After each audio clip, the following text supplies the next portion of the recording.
Hello everybody and welcome to the second video about the new Eternal Lords expansion for Age of Wonders 3. Today we're going to be talking about Tigrans, as represented here by Mr. Kitty Cat Anknaton Anorak, who is a Tigran sorcerer and an all-round nice guy. He is using the new Peacekeeper specialization, which is a specialization dedicated entirely to being good, which is why he's being accompanied by this chap, the Archangel, the ultimate tier 4 summon that comes with the specialization. It is a healing machine. It tears undead units to pieces with spirit damage. It can inspire people just by standing next to them, and it has resurgence. So if you kill it, it will come back to life if you win the battle, which is great. Also, to talk about in this video is one of the most exciting new systems, the race governance system.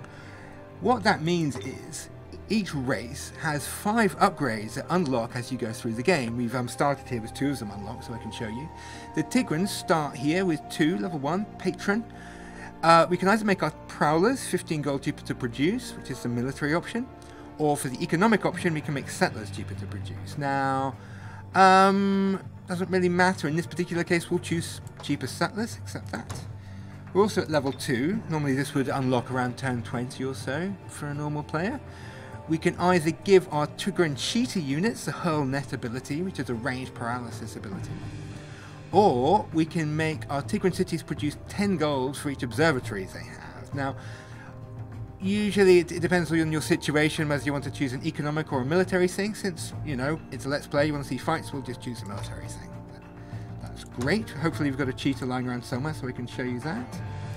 There it goes to the east. Now, since we're a good guy, we don't want to solve everything through war. We are going to be the friendliest kitty cats.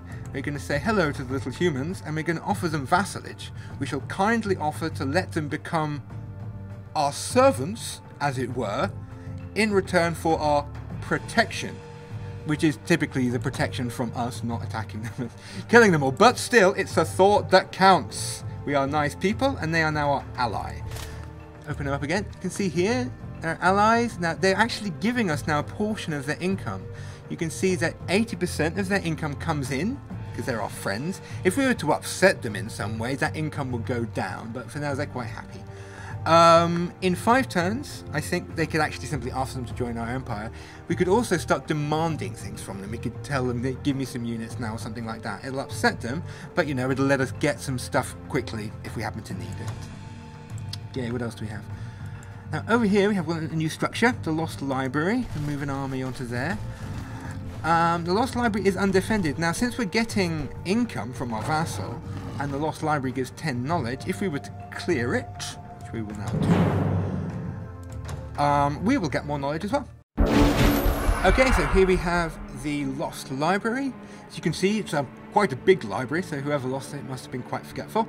It's being guarded by these chaps, Frostling Reanimators, coming to get me, shooting my chariot. Now you can see proccing here is a despair debuff, which means that little chariot guy over here is going to be quite unhappy. Despair is minus 300 morale and 20% spirit weakness, so it can be quite bad news, but yeah, no big deal in this regard. We outnumber them quite heavily. So this guy is a Tigran Sabertooth Chariot.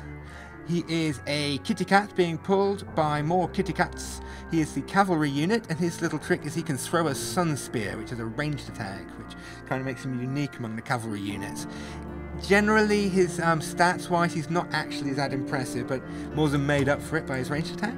Also got this guy, the Sun Guard. Now the Sun Guard is the pikeman, tier 1, and he's a bit unique in that he's produced from the barracks, where most pikemen are produced from the war hall.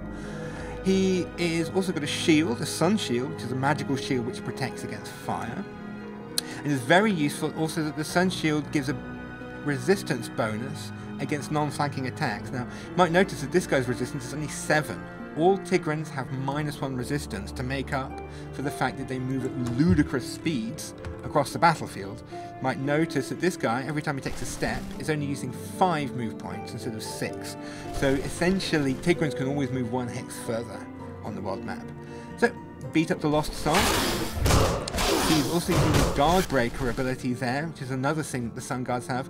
Guard Breaker means if he hits the unit, it'll come out of guard, so other guys can do more damage to it. probably just want to finish this guy off, get him out of our way. This lost soul over here, Necromancer summon, will do more damage to upset people. So Mr. Chariot Kitty Cat over here would be in a lot of trouble as the lost soul got to him. So I'm going to get rid of that guy. Tigran Shredder is the archery unit. He throws magical throwing blades. Well, probably not that magical. They're sort of like boomerangs, but sharp. Because they can be sort of thrown around corners, there's no line of sight penalty for them, which is quite nice. And they do bleeding damage. Well, don't do bleeding damage to lost souls, because lost souls won't bleed. But okay, that's the end of them. And let's go and shoot our new Sun Spear at one of these chaps. Take revenge! Revenge, Mr. Kitty Cat! Oh, it's not very enthusiastic.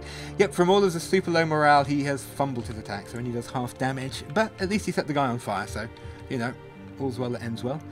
This, the Tigran Mystic, very special unit. Now, it is a support unit. Because we're a sorcerer, we can teleport, we have break control, it also has inflict stun. Magical thing about this guy, or her, is that she can turn into a kitty cat. So she is a kitty cat who turns into a kitty cat. I think you might be noticing a theme here. Strategically, it's not the best option right now, but we're going to do it anyway because see it. Yes! See, we are now an army of kitty cats. Charge! Got him. Yes. See, kitty cat vengeance. What else have we got? The Prowler. The Prowler is a normal infantryman. He is tier 1, but he's actually a little bit more powerful than the infantry that most other races get. He has this ability, Coup de Grace, does more damage to paralyzed people. He has martial arts, so less damage from counterattacks. Bloodthirsty, which means he does more damage to people who are bleeding. So if my Shredder was to cause someone to bleed, he could come in and do more damage. And he has improved wall climbing, so if he's climbing up on walls, there's no penalty for standing on the walls. Obviously, this comes with a price. He's more expensive than most infantry units, and he's produced from the War Hall, a tier 2 unit, which is the same place most races get their pikemen from. We also have the Cheetah. Cheetah is a Tigran Irregular, and he now, as we got from our race command thing, has the Hurl Net ability. So that means maybe he can paralyze one of these reanimators to stop them giving us so much hassle. Tactical umming and ahhing. You? Paralyzed? Ooh, didn't work. Oh well, if he had been paralyzed, this guy could have run over and done more damage. But as it stands, I guess we'll go and set fire to this guy. Actually, he's on fire. He'll probably burn to death anyway. Ignore him. And okay, and now we would normally be able to cast spells, but the Lost Library is protected by an anti-magic field. So yeah, that's not going to be happening anytime soon. He burns to death. And yeah, what we're going to do... Oh, Prowler's in trouble. Another sound tactical decision from me. Oh well. Bye-bye, Mr. Kitty Cat. Your sacrifice will be remembered. Okay, now... oh wow, he's super upset as well. Not a happy place they've got here, is it? Right, charge over. Munch them with the Biobands. Yep. Still not finished. But got another trick up our sleeve. Cheetahs have another ability here, Pounce. Pounce is a little bit of a teleport that says jump in behind a unit and hit them. Also, another bonus of Pounce is that we end up in guard mode. So if we were ended up in a very flanked position, which obviously could happen if we just jumped behind a random enemy, we're a little bit more protected from flanking attacks. And let's just finish this off. Just run behind this guy and flank him to death. Ha! Reticle hit. Vengeance of the kitty cats, we rule supreme!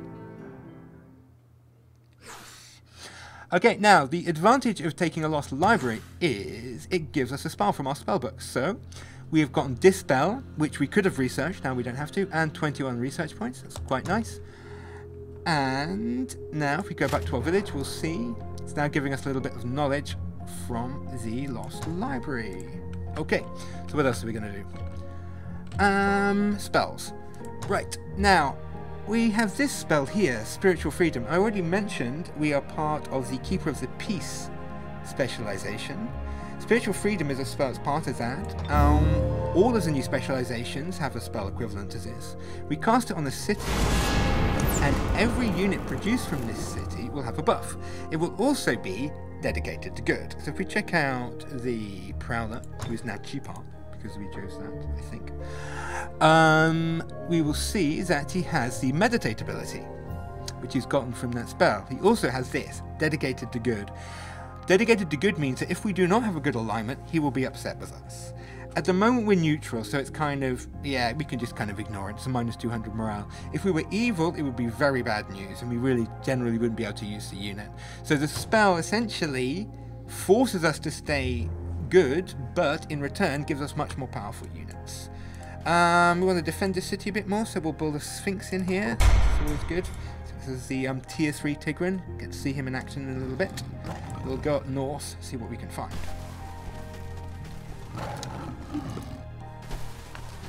Hello, Fjarnor. I'm sorry, I don't know how to pronounce that. This is the bad guy. He has declared war on us. He is cold and mean and represents everything that kitty cats hate. So we shall take terrible, terrible vengeance upon him. If we capture this watchtower... Pop. Yep, we can see there he is up there. He's being... City is quite heavily defended. This, the Dread Reaper, the ultimate summon of the Necromancer class, along with a sizable army of Frostling units who seem to be sitting in tropical terrain. A little bit upset about it. Anyway, still much more than we can afford to cope with our little 3-person army, even with an angel backing us up. So, got another little army conveniently placed down here. We can send north for backup. We'll come up here. And we have a spell which can help us as well. Rally the Populace is another Keeper of the Peace spell. I'll explain next turn, and I think that's everything for now, so end the turn. And, conveniently, our race command is leveled up again, allowing us to choose a tier 3. This typically, in a normal game, would appear in, say, turn 40 or so. We can choose between having better Sphinxes, or a cheaper Fire Temple. The Fire Temple is the building which produces the Sphinx. So we can essentially choose between making cheap Sphinxes easier to get and getting an extra bonus from the Fire Temple, 20 knowledge in this case, or better Sphinxes. And in this case, we're just going to have better Sphinxes. Except. Also, this has popped us to inform us that the new beacon tower, part of the new Unifier victory condition, has been unlocked. The Unity beacon system is a new victory condition that's put in the expansion. What it means is once you reach champion level of race governance with a race, we can build a Unity beacon in one of our cities. If I have a look over here. Here, Unity beacon. This costs a ridiculous amount of gold, but once it's produced, it will give our entire empire a happiness bonus.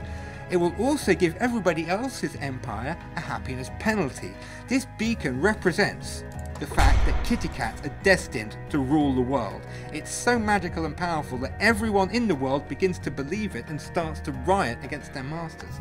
Once the beacon tower has been produced, we can then move forward and we can produce a beacon fire. As the beacon fire is being lit, everybody now super begins to believe that the kitty cats are the true masters. Riots go stronger and we get a bigger happiness bonus.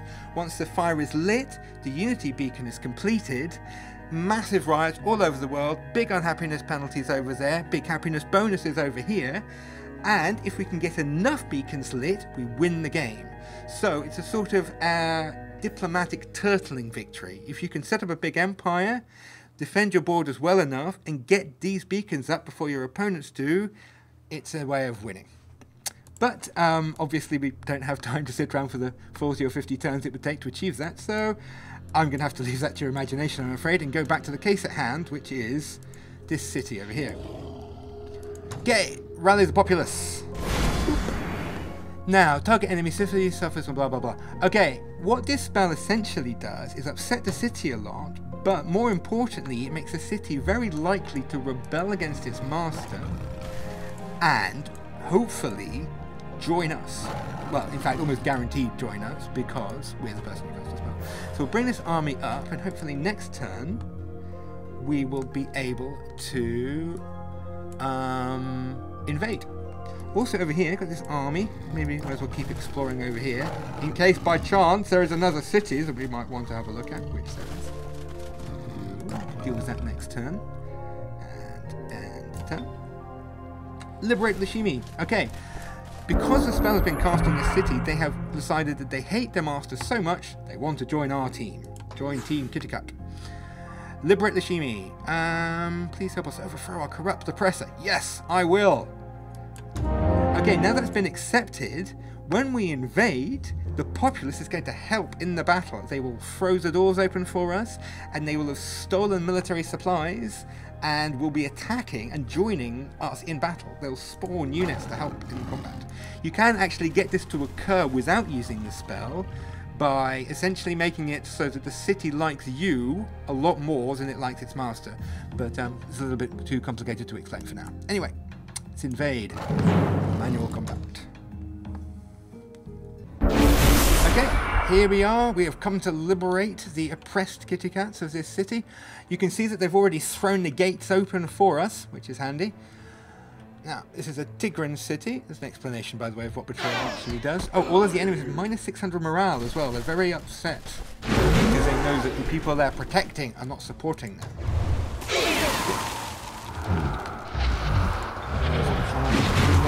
The Dread Reaper ominously floating towards those guys.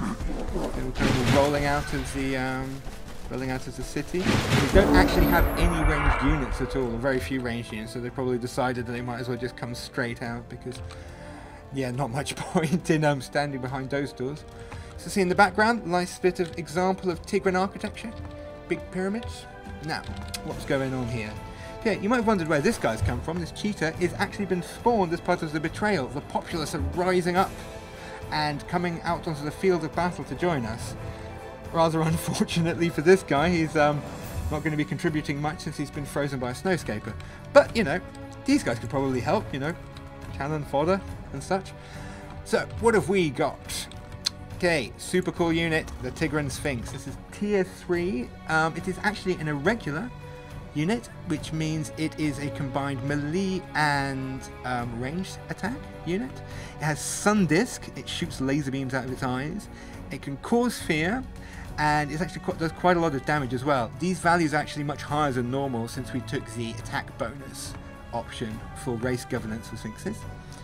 We've also got this chap, the Archangel. Oh, sorry, it's a lady. We have this lady.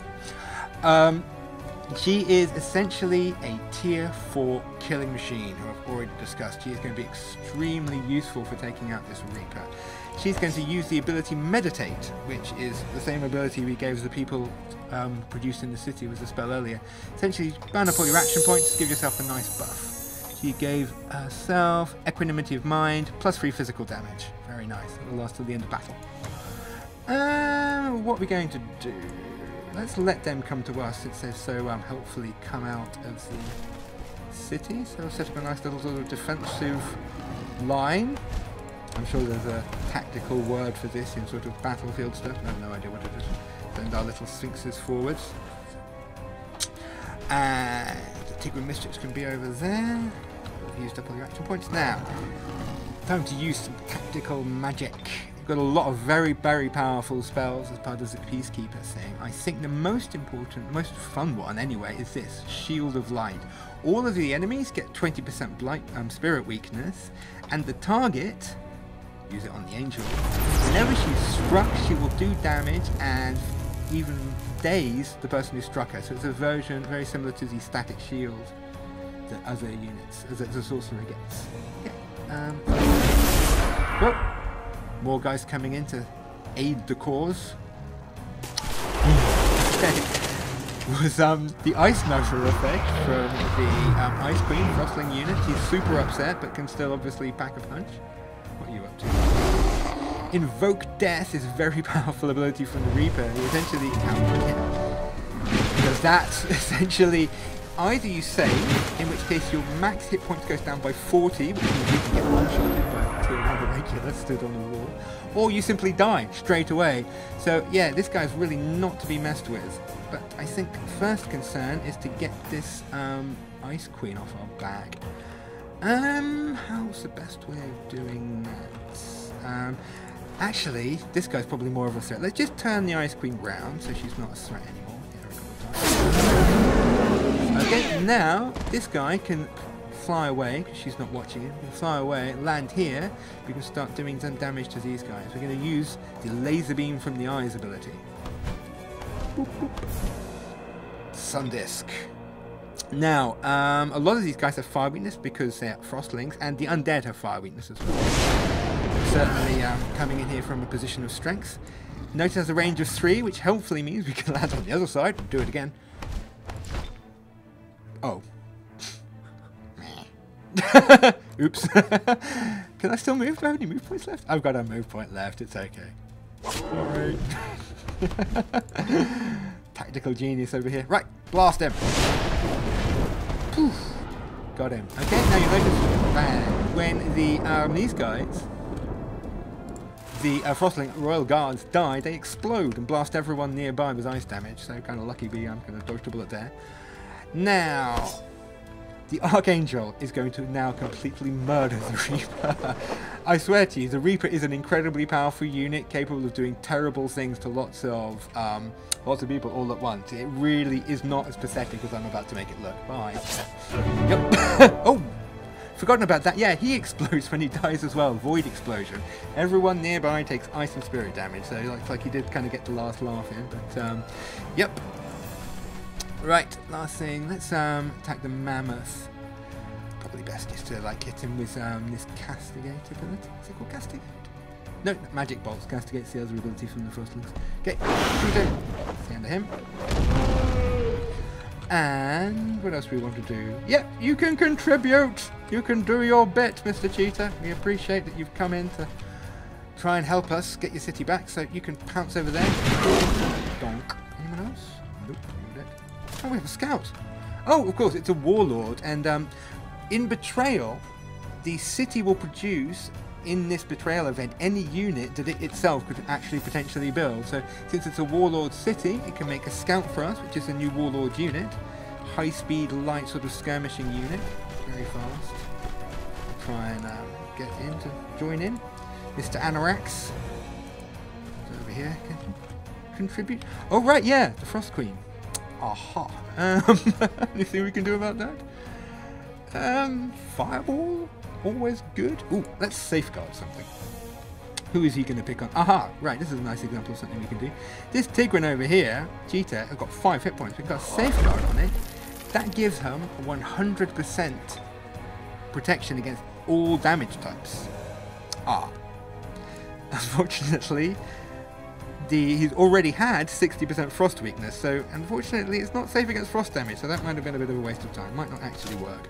But normally that would keep the units alive if they didn't already have a severe elemental weakness. Oh well. It's only a cheetah, he'll be fine. Right, let's go. Oh. Donk. Donk. We live, we survive. Yes, we survive.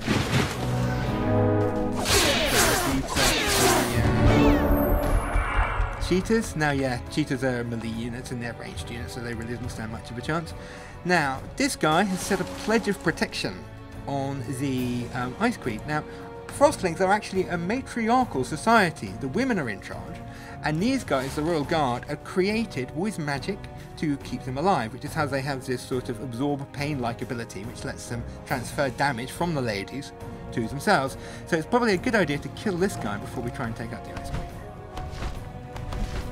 Get him. Oh yeah. Things to remember. Do not attack pikemen with flying units. Pikemen have a +5 damage bonus against flying units and take less damage from flying units as well, which is why my tier 3 unit just got murdered by a tier 1 unit. Okay, let's just shoot him. No? Okay, now the Ice Queen over here is slightly less protected. Oh, let's just hit it with the Angel. Beat her up. Bonk. Awesome. Victory! Hooray for us.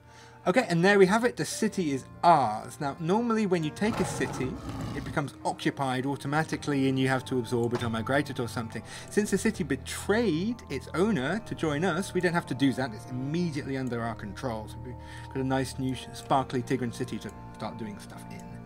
However, we are good people. We don't just want Tigrans, we want Frostlings as well, because in order to win the beacon victory, we need 2 beacons, and we can only do 1 beacon per per race we can control.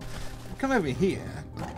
This is a Frostling city, and as soon as we capture it, we'll be able to start collecting race governance XP for them. And this, auto combat. Very much. Now, if you look over here, new option, release as vassal, which will put it into the same state as that human city that we have to the south. Doing this will give us 50 goodness points, which is something that we need for a specialization, but will also give us this, 50 race happiness for Frostlings. I am sure, thank you. Okay, so if we have a look at the diplomacy screen, overview of race happiness. Race happiness is a new system that was actually put into the patch. You don't need the expansion for the race happiness itself. What it means is the way I treat cities of different races will change how that entire race sees me. I am Tigran, so I start with 250 points with the Tigran race. I've also got an extra 100 points of happiness for gaining a city for a betrayal event. Now though, the Frostlings, well, once the vassalization is complete, I'll get the plus 50 happiness with the Frostlings too. If we go back to the Tigrans, you can see me gaining race happiness XP. That goes a bit faster because the Tigrans like me. The happier I am, the faster I'll get XP with Tigrans. So, whereas before in the game it was possible to simply invade everyone, declare war on whoever you like without really facing any consequences for it, now it's much more important to decide who am I going to declare war on. Do I really want to declare war on this city? Because declaring war on a Tigran city, an independent Tigran city, could upset Tigrans everywhere. Declaring war on a Tigran city will reduce that happiness by 50 points. If that was to drop below, say, 200, then my Tigran units here would lose this nice morale bonus that they're getting from race happiness. Similarly, my Tigran city would lose the plus 100 happiness it's getting from race happiness. Also, it's not even possible to light a beacon unless you have 200 race happiness. So it's vitally important to the new systems that you keep your race happiness up. But yeah, I think that's about it. As we would continue playing in this game, we would get more Frostlings, build up the race happiness with the Frostlings, and eventually build a beacon that shows the true eternal friendship that exists between kitty cats and snowmen. And in doing this, we can bring about a new era of world peace with cats. Thank you very much.